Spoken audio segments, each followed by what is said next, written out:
Hey friends, welcome to another episode of the 10 Laws Podcast with East Forest. I am Mr. Forest. Thanks for joining us this week.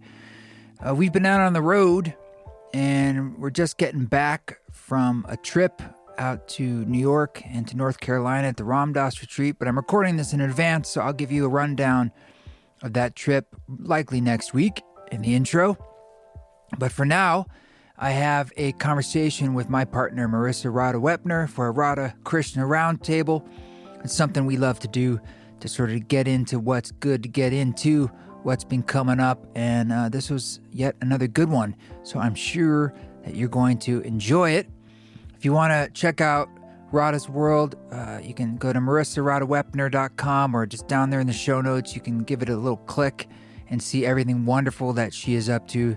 She's a great resource and a great sort of coach and therapist and DJ and mom and all sorts of other things too.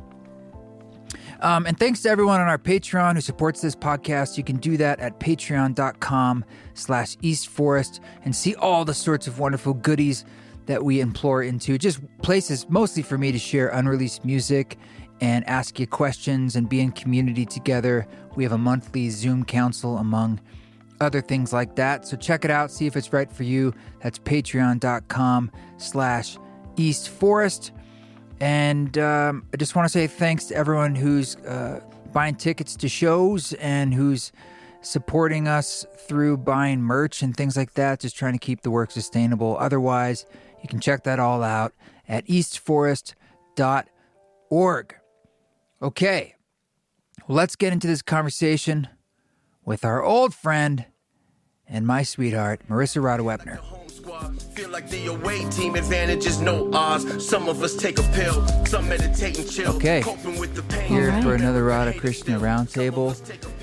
And I can't really remember exactly the last time or like how long it's been. About a month. A lot of things have happened. We're about to take off to an East Coast trip.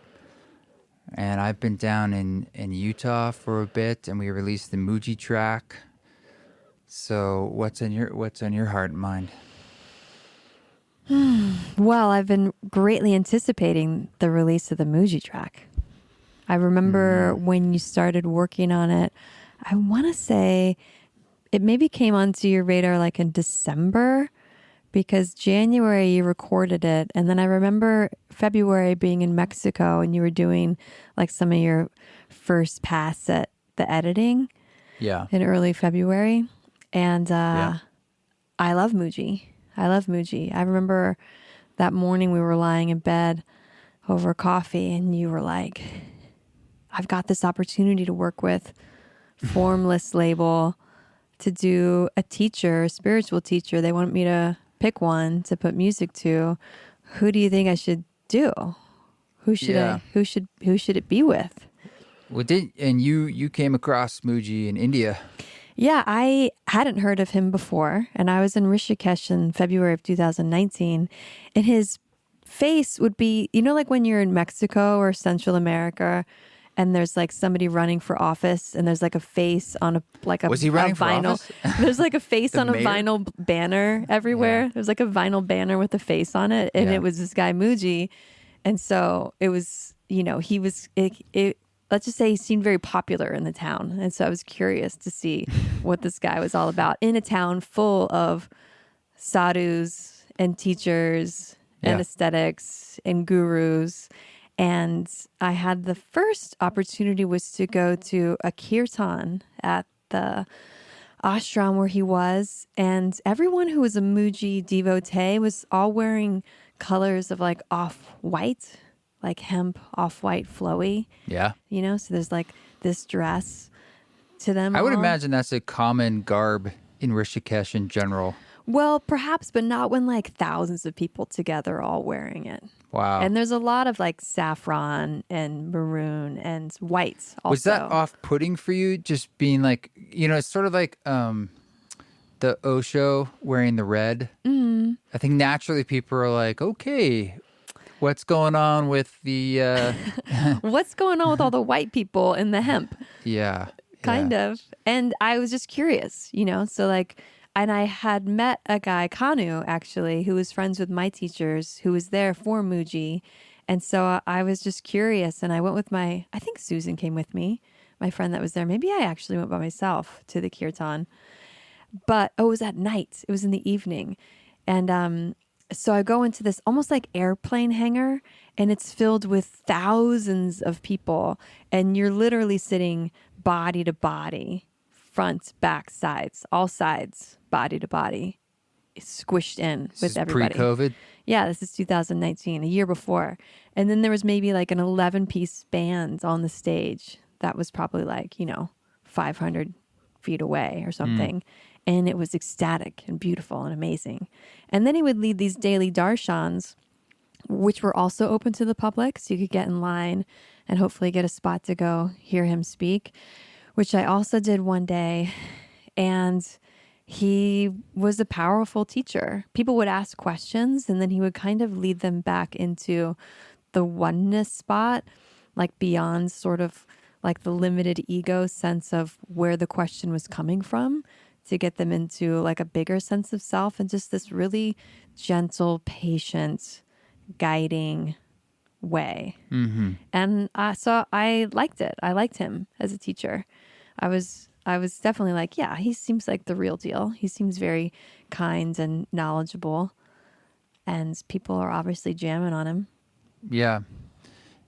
I remember you sent me like a video, and I was sort of casually familiar with his work. I just, I think mostly from like YouTube or something. He had some talks or things up there, and so I'd seen him around, but I hadn't done a deep dive into really who he was. And he's Jamaican and based in the UK and Portugal, I later learned, of course. And when Interspace, Formless, the label, was like, we're doing this compilation of teachers in music. And I was trying to think of someone. I was trying to think of someone of color or a woman. And we had a short list, and I was like, maybe Mooji. And so I'm glad it worked out. I am too. Yeah. I am too. I'm glad they said yes, essentially. Yeah. And your first He said pass yes. at the track was actually him doing his kind of guided meditation into formless oneness. And they said to you, no, don't do that. We don't want you, we don't approve this track. Well, it just wasn't a right fit, for them. But I had to take a second stab at it, which is fine. I actually think, to be honest, like the second approach is better. It's more bite-sized and approachable in the music. It's more creative. The original one was like 12 minutes long. Oh, it's longer, I think. Maybe. Oh, really? It was just the full. I mean, when you listen to the full conversation, there's in the middle there's that wonderful meditation.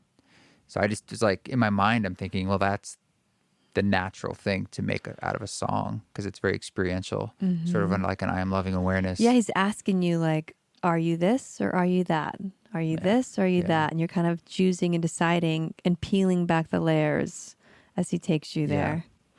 When you were in India, you were there doing like a yoga thing with your teachers, right? Mm-hmm. And I remember, maybe you could tell me about the Shaktipot experience, explosion. So my lineage is Kripalu Yoga. My teacher's Don and Amba Stapleton from the Nosara Yoga Institute.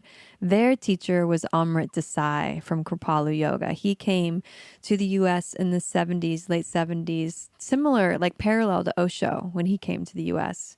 and created his Kripalu ashram in Pennsylvania, I believe. And his teacher was Swami Kripalu, or Bapuji, who is an Indian ascetic sadhu. So that was the lineage. And I don't think until I went to India with Don and Amba to be with Gurudev or Amrit Desai, I didn't know that they did Shaktipot because we didn't do that as part of our training. What had happened in our training was more this emphasis on self-awakening yoga, moving through the wisdom of your own body. How do you tap into what your body naturally, innately wants to do? How does your prana want to move? It's kind of like versus a water. Maybe describe Shaktipot. Well, I'm going to get there, right? Okay. So this is like my lineage of like learning through yoga to tap into your inner knowing, your pranic awakening. Kundalini and prana are the same thing versus yoga that's like move like this, do this, look like this from the outside. How do you feel from the inside? So this is my base. And so then I get to India. Amrit Desai is there. All of his main disciples are there. And Don and Amba had been at the ashram for like 20 years in the 80s and 90s and lived with him before they went to in India? No, at the Kripalu ashram. So Don, my teacher, Where's that? That was in Pennsylvania that he opened. That's like his American place. So Amrit Desai was given the directive by Swami Kripalu, go to America and bring these teachings to America. And that's what he did. And my teachers found him. And then we're living in the ashram and we're directors. It's a lot of background. Okay. So anyways, we get there and I'd heard of Shaktipot through like other swamis and gurus. And my imagination was that like a guru would like touch you on the forehead and you'd have this spontaneous, energetic Kundalini experience of energy through your body. My rough understanding. And so we get there and I hear Guru Dev's going to do Shaktipot. And I remember asking somebody. Sounds like the greatest hits. He's going to play Shaktipot. I remember asking somebody, well, what is Shaktipot? And they're like, we can't tell you. You're just going to have to experience it. Shaktipot can't be spoken to. And I said, okay, I guess I'm just going to have to experience it. So my mind was in this place of like, he's going to do a thing to me and something will happen. And so when in the room where we were meeting, we were at the, I forget the yogi's name. We were borrowing another yogi's ashram. But anyways, there was like a 5-piece Indian rock band on stage, like full drum kit, guitar, keyboards, bass. It is the song. Indian drummer, singer on stage. And so we're in the room. Everybody's in the room. You're all wearing white. And the rock band is like playing loud, high energy music. And the energy in the room is kind of building. They play for a while, some chanting, and then Gurudev comes in, and then things start to get like more ecstatic, and like people start to like run around the room and like, dance with their hands in the air and like just get super expressive. And all the time I'm just like, okay, what's going on? What's going on? And then he sits down on the stage and the band keeps playing. And Shaktipot in this lineage is when you allow prana, the energy within you, to become totally detached from your conscious controlling mind of what you should or shouldn't do with your body, to let it do whatever it wants to do. So in an instant, people in the room started weeping and howling. People started laughing and cackling. People started speaking in tongues. People started doing crazy, weird yoga mudras, mantras, body positions, like almost like snakes or animals. May I ask, it sounds like then it's really more of an invitation? Like all these people, it sounds like, maybe except for yourself, went in with an expectation of what Shaktipot is. Almost everybody had already experienced right. it. They're like, we're doing Shaktipot, which means like, let's go in and let it go. Yeah, you just go in and you let it go. And it's like, if my mind can step aside, so this is my process with it, right? And so I witnessed this, and my first thought internally is like, what the fuck is going on? What is happening to people? Do I speak in tongues? Do I wave my hands and jiggle? Yeah. People are going crazy around me, right? To just label it something simple. And I'm like, but they seem to be totally in it and letting go. And then I was witnessing my mind judging them and then judging myself, like what could I do? And so it's all actually a very psychedelic experience where I felt like, when you're in a ceremony and there's somebody like shitting and vomiting over there, and there's somebody laughing and crying over here, and there's somebody in like Buddha bliss stillness right here, and in the ceremony room there's all this full spectrum of the human experience. And so it was like, from the person who's purging to the person who's in stillness bliss, it's all God. Like it's all loved by the mother. It's all the same. So then my judging mind fell away, and then I allowed myself to be in the experience too. And it was really powerful. You pooped your pants? Is that what, like when you said you had to decide how to let go? I mean, that'd be like, what would be the most letting go for me? Where I'm like, okay, no you holds barred. you allow like sounds to come through that aren't language, and I think that's where mantra comes from. It's where the mudra hand gestures come from. It's where all of asana, the postures, come from. How does my body move when prana is just moving through me? That created all the yoga poses that we now kind of have as these sterile, do this and then do that. But real yoga is tapping into that flow of divine within and then letting it be versus your mind controlling what your human experience is. So what did the gentleman do who was supposed to be administering the Shaktipot aside from sitting in this chair? So he was sitting on the stage and kind of like almost like a breathwork session, know? Did he talk you through it? Yeah, where he's coaching and guiding and saying things at key points and kind of guiding the energy. And the music, again, is also guiding it in this really deep way. And then we coast through it. I don't know how long it was, maybe an hour, but it also goes into that like psychedelic timeless space too. And then he brings it back in, and then everybody eventually kind of calms down and stops like writhing and squealing and cackling and into stillness. And then you have this breath practice of like holding and containing that energy within your organism. It sounds like a breath work session. That's what I just said. Kinda, yeah. Yeah. In some ways, it can be very similar. I mean, breath work, the grandmother of breath work are these yogic practices. And well, looking back, what makes Shaktipot? The Shakti. Shakti is... I guess I could say what makes other things not Shaktipot. Well, the craziness of it, the wildness of it, the like psychedelic, just like explosion of it. Anytime you talk about speaking in tongues, I just think about like the Pentecostal church. It was similar idea, right? It's a choice to let yourself go. People, like the last day we were there, we were waiting in line to get a mala from Amrita Sai. And as we were waiting in line, there are people in the line who were like profusely sweating, eyes in the back of their head, tongue out, just like flailing, like posturing, and just like gone in these states of being. They just want to let it go. Or maybe did you talk to any of them afterwards or connect with anybody, like befriend? That were like devotees? No, part of the Shaktipot? No, I was a little intimidated, let's say. Because they talked to you like... No, but like outside of that experience... I just was asking what you want for lunch. They were just like regular folks. Amazing. There was like one guy that was like the young guy, Actually, one day he asked me if I wanted to go ride on his motorcycle to go visit this cave. I politely declined. It's like, that's very tempting.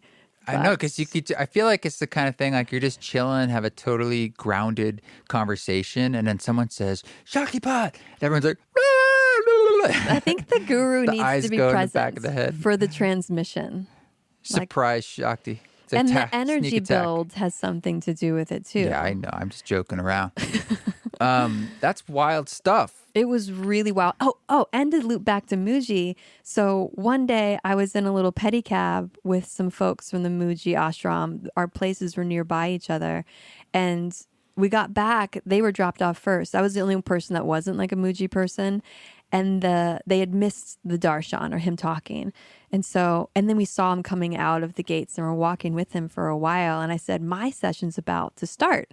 I know you missed your teacher, but you could come with me to my teacher. So I brought these two Mooji ladies who their experience is like a classroom. That's a guru like swap. They're like sitting in a lecture with a professor in a way. And that's what they're used to. And I brought them to a Shaktipot. Wow. Yeah.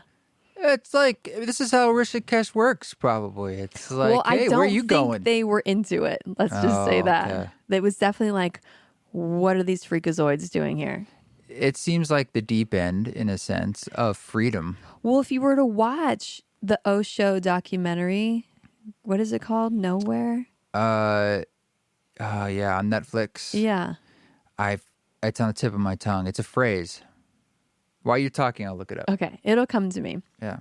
But anyways, in that documentary, there's footage of Osho and the... Wild country. Wild country, that's it. There's footage from the 70s of Osho leading his Shaktipot too, and it's very similar. So if you wanted to see what a Shaktipot would look like, there's clips of it, Osho style, which is very similar to Swami Kripalu in that show. It looks like a wild orgy. Yeah, according to that documentary, they took it into that zone too, and which I suppose is another form of ecstatic freedom, but rife with potential problems. Everyone was fully clothed at hours. Yeah, good. And then I thought about my teachers who had this experience for so long and so often, and I didn't even know that. So why do you think? Because you're pretty close to them. Did you ever talk to them about it? You're like, hey, you've been holding a Shaktipot in your back pocket. Yeah, exactly. And what's up? I think you don't trust me with the pot. I think part of it is, they weren't going to lead Shaktipot because they hadn't been initiated in it as it. Like but Guru Dev was still all the time. Yeah, but that's just like Westerners feeling like I can lead this thing. I'm just saying, like, the experience itself. I mean, you can watch a YouTube video on breathwork. You're not getting it. That's kind of appropriation, right? So if they're part of a lineage where the guru does the thing, they're not going to peel off and say, "Now, well, we do the thing too." I get that. And take that. So you're saying that it's sort of like Shaktipot has something sacred about it that is only supposed to be done when in the presence. Yes, it's because of the teacher. Interesting. In the lineage. That's weird to me because it seems like what it is, in essence, is about you letting go of stuff. It was. And why do you need anyone to help you with that? Well, I did. I hadn't done it before. Frankly, to be honest, it seems like it was the band. It was like it was the music that the helped. Music is Without the the key. music, they clearly thought we need energetic music that's big, and that's a big part of this. I it's think in the past, though, like I've seen photographs of Amrit at Kripalu back in the 80s where he's just playing harmonium. And so the band was there because he's actually in his late 80s. He doesn't play the harmonium anymore. So before, he used to lead the music. Where now he wasn't. And the band was probably like special experience. The band was amazing. Very cool. But so he used to do it.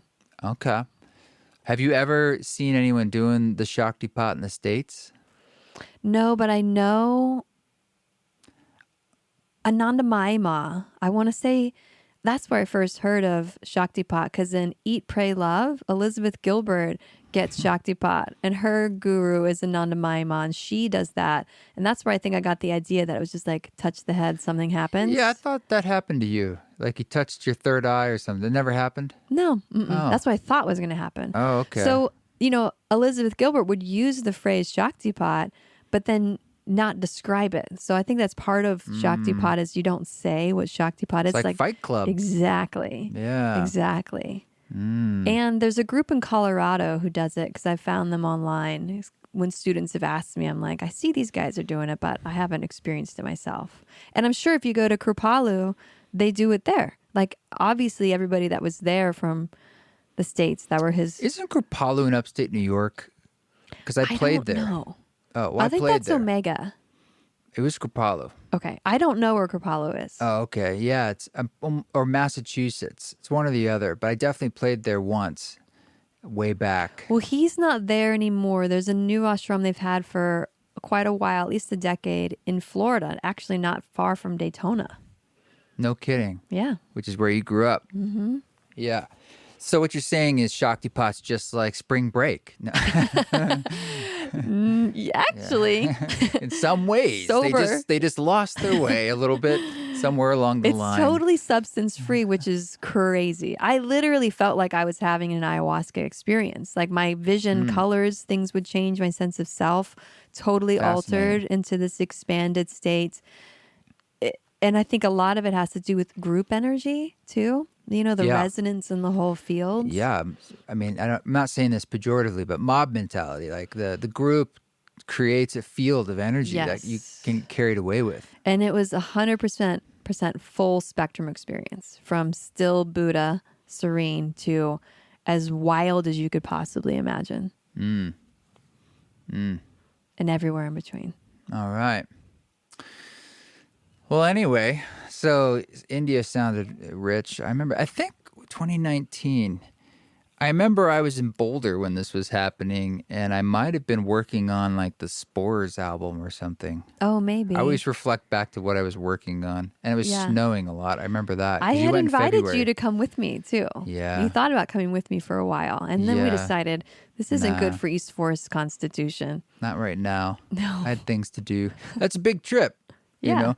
And these days, a little bit of a segue, like anytime trips come up, like I've really been wrestling with two things. One, of course, the energy that goes into it. It's massive. It's not just about do I want to go there or not, or is that a cool thing to do or a smart thing to do? It's just maybe it's the older we get, but how much it takes out of you, especially with time zones and traveling around the world. It's like, damn, like it really takes a beating on your body. And then you have to go to do something else. And it's usually a new diet. Oh, as it well. completely screws up your gut biome because it's all these new bacteria you're eating. And even if you're eating at restaurants and nice places, like can't avoid that. It's massive. Not to mention you can't really stay in any kind of habits or routines when you're traveling. And then you add in the layer of performing on top of all that. It's like, oh, this is unusual. But of course, there's just the environmental impact and all this stuff. And I just start to, you know, you have to put that on a scale on some way and just be like, I don't like that the rationalization that I have to do about like, yeah, but it's this amount of good to this amount of bad and destruction. Do you feel like you then might travel less? Because you've brought I think this it's up inevitable. several times. Well, I think it's a layer of choice. So I'm thinking about, and I also think it's inevitable without my choice that the world will continue changing in such a way that it won't really be as feasible or economical. And it already is that way. Yeah, and remember how beautiful it was in the pandemic when no one could travel and the airplanes were parked. Yeah. The cars were parked. People were still. I Yeah. wish that we could all just agree globally for like 2 weeks to a month every year. A Sabbath, a Yeah. collective Sabbath of non-movement. Of non-travel. Yeah, that'd be nice. Where it might make sense to do in winter, right? But I guess winter is Wow. different around the globe. We just trade. They travel on one hemisphere, and And I want the same thing, the same time, the whole planet. yeah. Collective agreement Well, of like. that's why it was so unusual. You know, there's almost 8 billion people now. We're about to cross over. And I think there was like only a few billion, like not that long Why ago. is there news then that there's a population crisis? Well, I'm not an expert in this, but my understanding is like the places that there are being more babies born are more undeveloped countries. And in a lot of the developed countries, like even like Germany, Japan, even I'm not sure about the US, but it's starting to reverse the other direction. So the populations are shrinking, which to me, good. That's Right. great. Like, Yeah. Matter of fact, the old Mushrooms always told Terrence McKenna, if everyone just has one child, there's your way through this. And I don't know why we can't recognize that, you know, just having less people and not asking anyone to die. It's like over 100 years, if we all had a child, we'd be down to 1 billion or 2 people on the planet. Well, you have to think of it too. It's not just there's more people being born, there's less people dying early. Yeah. Where the, you know, Yeah, we do live. average lifespan was so much younger 100 Sure. years ago. Absolutely. Just 100 years ago. Yeah.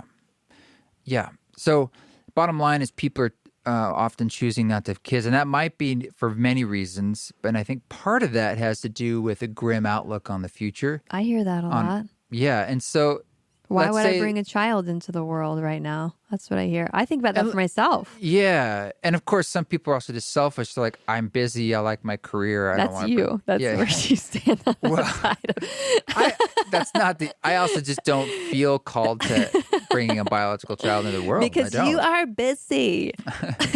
Oh, I am busy, but I also just, I don't know. I'm being truthful. I really sit with this as truthfully as I can. I never, when I sit with it, feel this like it's a definite yes. It's always like, I don't feel that right now. I don't. And I feel very full with your 2 kids. So, and I'm a part-time stepdad. We feel full with you too. Thank you. I hope that's a good thing. I feel like I'm working my ass off, and I'm like, I don't know how I could do more. You're a great stepdad. You have come a long way from when you were first trying to integrate into family life. And I remember you feeling out of the gates like Maya, who's 15 at the time, you're like, oh, I hope it goes well with this teenager. And then Benji, I think, initially thought like, easy peasy. He's like 5. Yeah, it's kind of the opposite now. Well, It was almost always the opposite. You and Maya always had it pretty easy. And then you and Benji, it turned out, I think for him, it was like, who's this foreign substance that's competing for my mother's attention? Why does she like him so much? Why does she? I don't know. I mean, I don't know if you want to get into all this, but if I have any fears about the future, it's Benji turning into a teenager. I'm like, God, that could go so many different directions. But I'm just trying to be like, I don't know. I'll just roll with it. I was afraid of Maya turning into a teenager, and not that it wasn't without challenges, but she did, knock on wood, really pretty good. And so I think for Benji, we'll see how puberty hits him, right? Like that changes everybody for a while. But I think he's got a good enough foundation that we can reason with him. Look, it takes a punk to know a punk, and I was a punk back when I was like, I know where this is going. That's where the rub is because the two of you are actually very, very, very similar. Yeah, it'll be interesting too to see as he grows up if he'll become more artistic or not, or I don't know. But it's such a different upbringing anyway. I mean, the world is so different. I sound like an old man, but it is.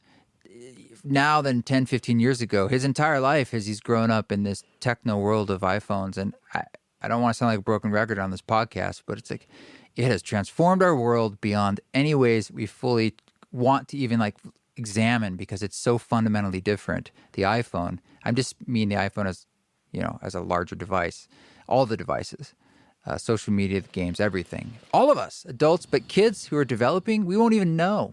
For a couple generations. They're so addicted.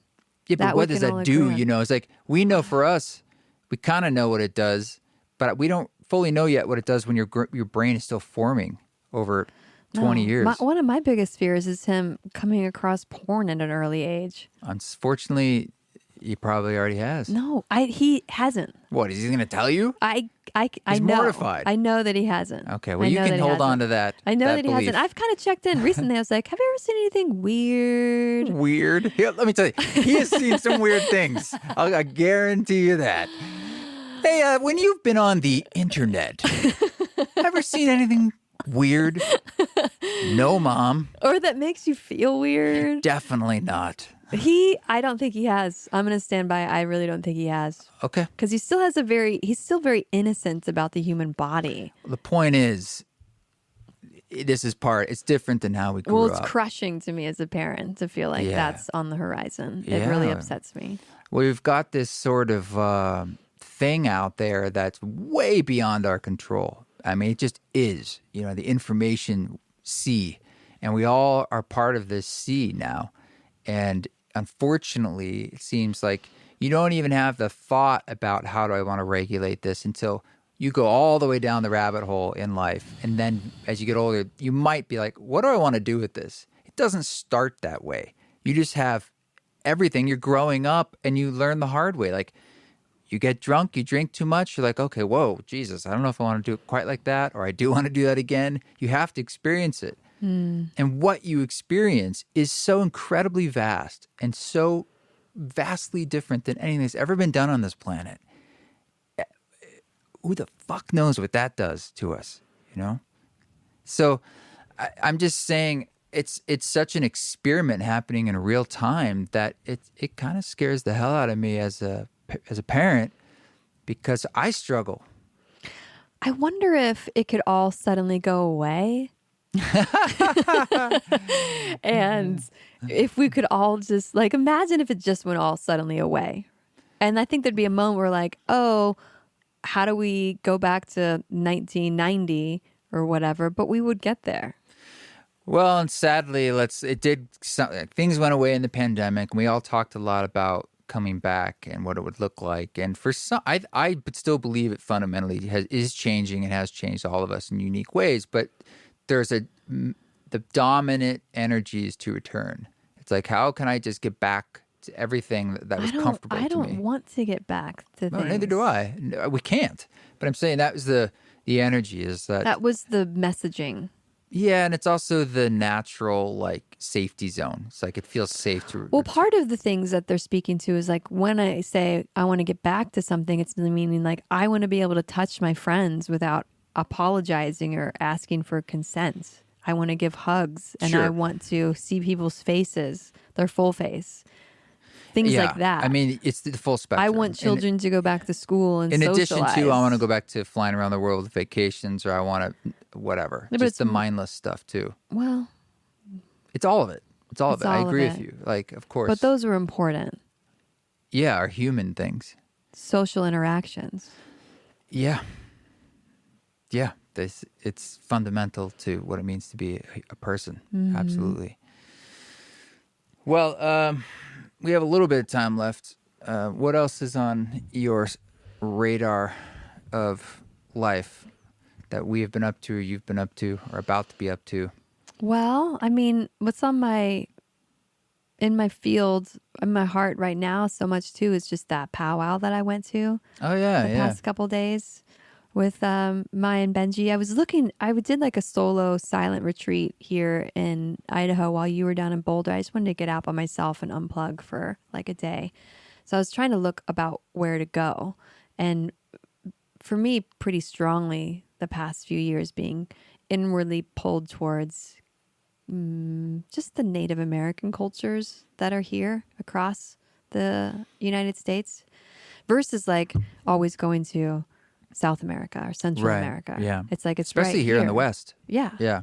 And so was looking for a place where I could find some petroglyphs, which I found, and it was awesome. But then at the same time, I came across these powwows, like powwows.com, where it lists all the powwows across the United States. And I looked in Idaho, and it was happening in a couple days from when I was looking. So I was like, first I was like, oh man, I'm going to miss it because I've got all these things scheduled. And I'm like, screw that.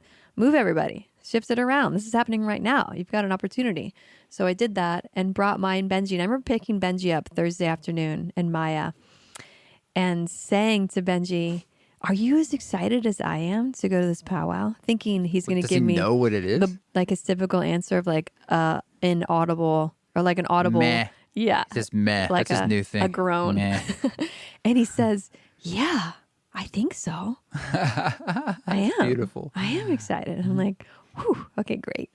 And they were both so good. It was in this beautiful arbor on the Fort Peck reservation. Sorry, Fort Peck is where my family lived. That's a different reservation. My family lived, I don't know if you remember this from my family history. Hold on.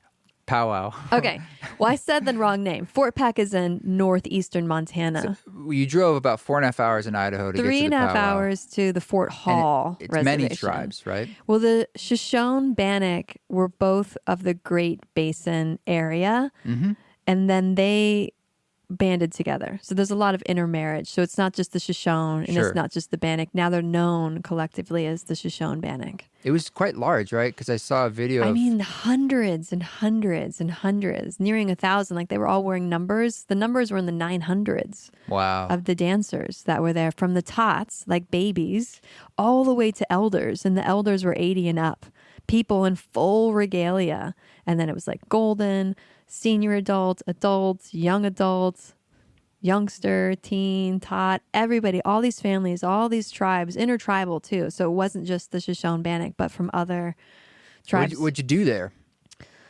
My main interest was the powwow. So there was like rodeo stuff too. I can't really handle rodeos that well. They get to me a little bit. At least I saw somebody die in a rodeo. Oh, God. And that was kind of traumatic for me. So I tend to avoid them. So I wanted to go see the dancing and hear the music. And so the drummers, so around this huge arbor, they call it the arbor. It's like a shaded circular structure that's maybe like, I'm guessing, 500 feet in diameter. Yeah. And then around it, you can put your chairs, and there's some bleachers and things. And then there's the drummer groups. And so the drummer groups are like a music group, and they all have their different names. And they would sit around a floor drum, which is like a drum that's maybe like 2 to 3 foot in diameter. Deep. Yeah, like 4 to like 10 guys around these drums with these big, I want to say mallet, but that's probably not the right word. No, it's a mallet. Okay. Giant. And then they would drum in unison. And then there was a lead chanter, a singer, and he would give out the call and everybody else would respond. And they would have these stations all around the arbor. So each dance, there was a new drum group that they would call out and they would switch. And then they were always going in a circle. You never saw somebody walk straight across the circle, the arbor, never. I mean, even if you were going from east to west, you always walked around it. Right? Yeah. Just like you would in ceremony, because it was a ceremony. It's kind of cool how the call and response there is, similar like call and response in kirtan, completely different cultures and parts of the planet, and a way of music. And in Ganawan music in Africa, which is what most of our music sort of derives from in a lot of ways, same thing. Main person does the line and then the chorus responds. Mm-hmm. Mm-hmm. Have you heard some of my recordings from there? Yeah, well, I saw the video. Okay. It was long. Did you hear it though? Sure. Okay. Yeah, it's awesome. It's just, I keep hitting back to it because it was so powerful. Yeah. It was so beautiful, like you're saying. And it's somewhat in our DNA that it's across the globe. Yeah, it makes me think about like call and response type music in general and how to like explore that medium myself as a solo artist. I don't know, it makes me really think. Musicians do that. Well, looping in a way. Or like the chorus. Yeah. It's a really interesting idea. That happened for you when we were in Dublin and everybody started singing Hallelujah with you. That was so cool. Mm-hmm. Yeah. Well, it was I would say that's like an epic top It's East funny how, Forest like, peak moment. You got to play like a cover so people know the lyrics. Yeah. I'm like, don't you know any lyrics? I don't have any lyrics in my songs. Everyone's just like, none shugadoo, of them are shugaday. like, chiquiteo. But you could get that going. Some chiquiteos with everybody. Yeah. Well, yeah, and I also went out on a little solo backpacking trip to Eastern Oregon mountains like a week before you went out, and I think it's in the air, it's in the wind. I also just felt I needed that as well. Some time, some reflection out in Part nature. of it was prep to get ready for the ceremony too. Yeah, we're going out to play a ceremony, is true, and I don't know. It's important to actually schedule time of repose because, at least for me these days, it's harder to get it in bigger chunks unless you schedule it. I can get it in micro moments all the time throughout the day. Well, you're not a vacationer anyways. When I didn't see, I think it's the word vacation or what it represents to me as an escape. And really what I was yearning for was a deepening into one thing that wasn't related to screens or creativity, maybe. Or being paid to do it. Well, that like too. work. Yeah. And there's something about, being you hike in somewhere and you're at your little camp and you set it up and you're just sitting there. And I'm just looking around at stuff and observing. Mm-hmm. Or you're like, I'm going to go walk over to the other side of the lake and sit there. Mm-hmm. And because sometimes even when I backpack, there's a tendency I notice to always be doing. Of course, when you're hiking, that's easy. You're walking, you're doing. But then when you're in camp, there's often things you could do, like maybe you're gathering firewood or whatever, looking at a map. And I like to lean into the I'm going to not do for a bit and just be here. So did you do that? Yeah. I had nice chunks of that for sure. Nice. I mean, at the end of the day, I'm alone. And I had to be careful of my phone batteries. I couldn't use my phone except I was filming. So I was filming stuff. Yeah. But so I couldn't use it in that way. Yeah. For other things. And I use it for my map too. And I need to know where I am. Mm-hmm. So in your repose moments, what's going on? Wonder and just being present with what I see. Just looking at stuff like trees or wind or mountain goats or rocks or fish. Just observing. Yeah, I think that what you're saying is actually really important because you're pointing to taking your consciousness and putting it outside of yourself. You're not just like in your mind stewing thoughts, thinking, memories, daydreams, plannings, monologues. Mm-hmm. Your awareness is shifted outside and you're absorbing that and giving focus to trees, rocks, plants, animals. And there is wonder in that. And it's a way of connecting yourself to it because Yeah. in honest, I can't believe I'm going into the quantum, but it's like when you observe something, it changes it in a way. So the act of observing it is a way of joining it or being in interplay with it. Yeah. I find that I say hello to objects like that when I'm out in nature, like, hi, trees. Yeah, why do Hi, I say hi to flowers." trees more than other things? I'm always saying hi to trees and places, like thank you campsite. Yeah, you do. Always the thank you, the campsite. I do the same thing. I don't know, maybe try saying hello to more flowers. Yeah, I guess so. You know, they're so pretty. It's like everyone says hello to the flowers. It's like a little puppy. Yeah. Well, it was good, and I feel like this summer actually, as busy as it's been, has had some good outdoor stuff, you know. And there's still time left. I'm still hopeful that there'll be quite a bit more in September if we can squeeze it in. Yeah. I'm gonna schedule some repose. I would love that too. And we got to have that because we chose not to go back to Europe in July. And that really opened us up to be here and be outside. I really couldn't go. It wasn't just like I was cavalierly saying not to go, but it just wasn't going to work out. No. Yeah, I'm learning. I'm a old dog slowly learning new tricks. We've said no to some other things in travel that would have happened in these past few weeks. And so I think, you know, allow yourself to feel good that you're in a place where you can choose. Oh, really, really grateful. I mean, I've honestly been really enjoying creating things in the studio. Like that's been really wonderful and nourishing. So there's no like, it's not like I'm not doing something. I don't know. There's this thing that I'm like, but I'm really enjoying making things. And I'm, if anything, I wish I had more time to do that. Mm-hmm. It includes like making things for live in a way, but just making sounds. It's so fun. And then being able to play it back and like, it's like a sculpture. Yeah, you've worked quite a bit on an upcoming album.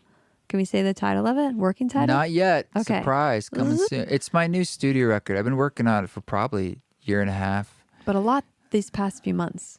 Yeah, and I'm probably, I hope, I'm 80% along. You never know. I mean, I'm intentionally taking time with it because I want it to be a patient process. And honestly, because I've done that thus far, it's emerged in a way that wouldn't have if it was sped up. Like certain things that I worked on, I'm like, oh, actually, I think that's part of this. And now I'm getting into this. It has a lot of drums and upright bass. Live. A lot, yeah. And a lot of like lyrics. Mm-hmm. And this is all, I just leaned in. So that was a very natural process. It kind of just was happening.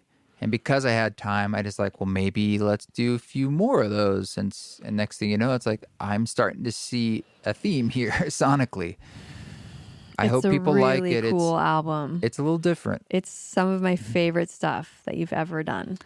But I don't want, well, I could talk about it a lot more once it starts to come out, but it's not like I'm shifting into some like, oh, I'm not doing what I do. Honey, you've always been diverse. From ceremony jams to slow jams to hallelujah covers to your electronica album. It's just fun. And I'm just enjoying flexing into new sonic worlds because it's fun. You're growing. With Possible, for instance, I was like really wanting to dig into sort of a contemporary classical space and composing with strings. And that's working with Lorna Doone and arrangers, like strings. Yeah. And this one's more about acoustic drum kit, upright bass, piano, and some singing. And it's like, where can I go with this palette? Mm-hmm. And it's a challenge, but it's and then fun. Like the album you did with Peter. Well, no one knows. That's a whole different thing too. Yet. Yeah, Peter Broderick. That's going to come out too eventually. We got to finish it. Headwaters is going to come out real soon. No one knows about that either. That's okay. We're supposed to be talking about Mooji. The Mooji track is out. Well, yeah. And the cool thing about Headwaters is next. The Mooji track is that there is a track with Alan Watts. There's a track with Jack Kornfield, Ram Dass, I think Tara Brock. Yeah. And it's got Laraji. No, he made the music. No, he does some music. I'm not sure. I think he's doing music on one of them. Yeah. It's Sigur Rós does some music, and Caitlin Aurelia Smith and Tycho And Jeremiah Freites, I believe is his name. He's from Superposition. Of course, Superposition it's their project. They started the label. Yeah, it's but cool. the Mooji track is a baller. It's so good. If you haven't heard it, you have to listen to Light it. of Truth. It's so stunning. Well, if you're listening to this podcast, you've probably heard it. But anyway, please listen. Please share as it feels right to you. Anything you want to talk about before we wrap this up that you've got coming up? Or No. Okay. I'm good. And people can still work with you remotely for life coaching. Yeah, I do a lot of coaching. Or even ketamine remotely. You can probably help them find a prescriber, and then you can do sessions remotely. I mean, that's what Journey Space is. But yes. So you could really go through journeyspace.com. Yeah, I have a very full schedule. I have a wait list for clients that you can find on my website, marissaradha.com. I'll put that in the show notes.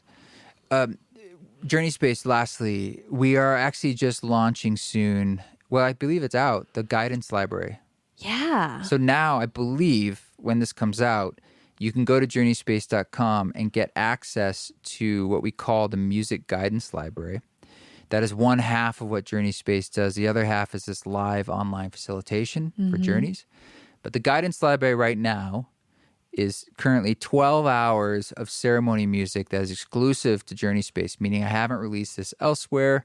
You can use this music for your own personal journeys, but you could also use it just to listen to, to relax to, whatever. It's just special, exclusive ceremony music. Yeah, So 2, 4, and 6 hour?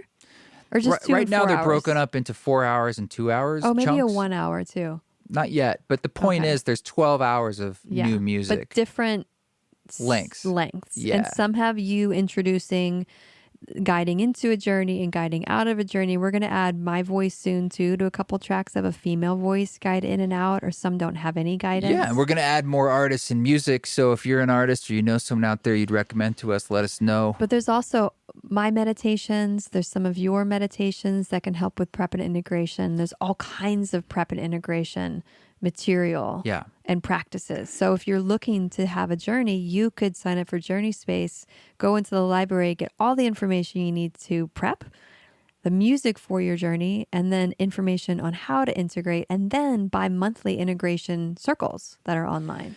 Yeah. So, and that will be a growing resource over time.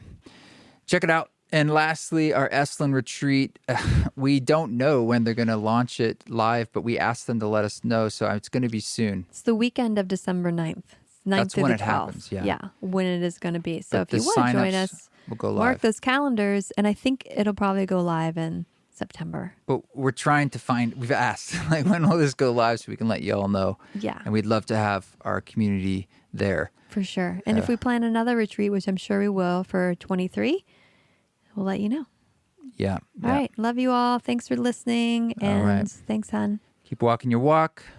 Don't take any shit. But if you do, what do we do? Do it with grace. That's what we do. Do it with Living grace. in the land where it's simple to lynch blacks. Thanks, Radha, for coming back. Always fun. I look forward to doing it again. Check her out. marissaradhawepner.com. Journey Space is at journeyspace.com, and everything East Forest, eastforest.org. And thank you so much for listening. This song that you're hearing in the background is called I Can't Breathe. It was a collaboration with Born Eye, and it's a wonderful track. If you haven't heard it, it's available wherever you listen to music if you want to hear it in full. And he's a very talented musician and meditation teacher and rapper. And we did a podcast together where we talk about this, but he did this rap over singing bowls, and I thought it was really brilliant. So I thought I'd try and produce a track over that creation, and that's what this is. Yeah. So thanks again for listening. We will catch you soon, and until then, keep walking that walk, as we say.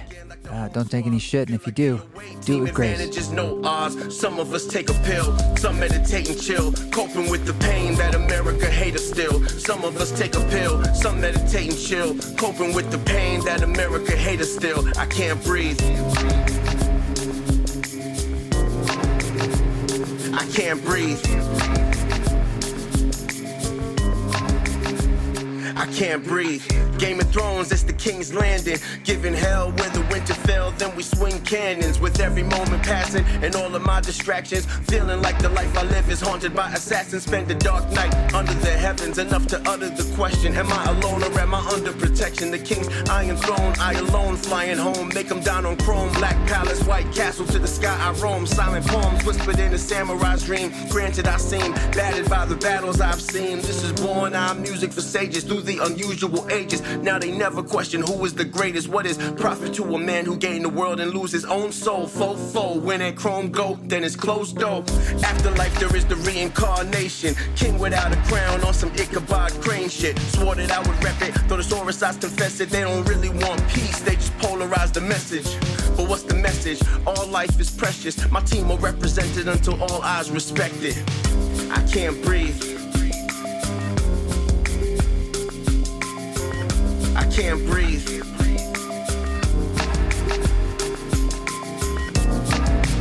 Peace. George Floyd, Breonna Taylor, Philando Castile, Eric Garner, Mike Brown, Trayvon Martin, Sandra Bland, and so many others. We love you. We breathe for you. Bless.